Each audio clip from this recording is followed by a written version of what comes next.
Housing starts fell almost 15% in January to 1.331 million unit annualized pace, which was much less than estimates.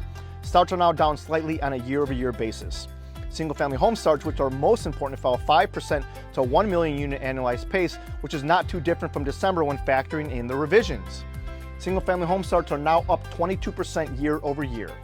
Looking deeper into the multifamily starts and permits, starts are at the lowest level since 2019 and permits the lowest since 2018.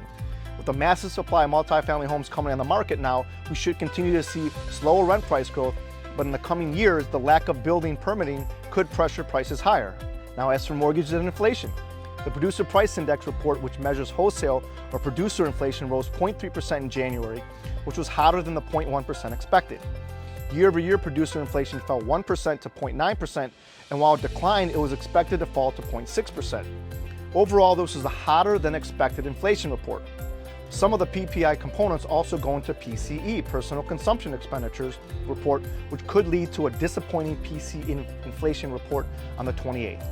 The Consumer Board released their leading economic index, which is a forward-looking index that takes a broader look at the economy. In January, LEI fell 0.4%, which is the 22 consecutive month of declines. The Confidence Board softened their tone of recession expectations, saying the leading index currently does not signal recession ahead. With no longer forecasting a recession in 2024, we do expect real GDP growth to slow to near 0% over Q2 and Q3. Even though recession is not a forecast in 2024, a recession-like slowdown will lower inflation and in turn lower mortgage rates. The MBA released their mortgage application data for last week, showing that purchases fell 10% last week and are down 13% year over year. Interest rates rose back above 7% to 7.06 and are roughly 0.4% higher than this time last year. We gotta just weather this storm. We're gonna start seeing lower inflation numbers, which will help mortgage rates.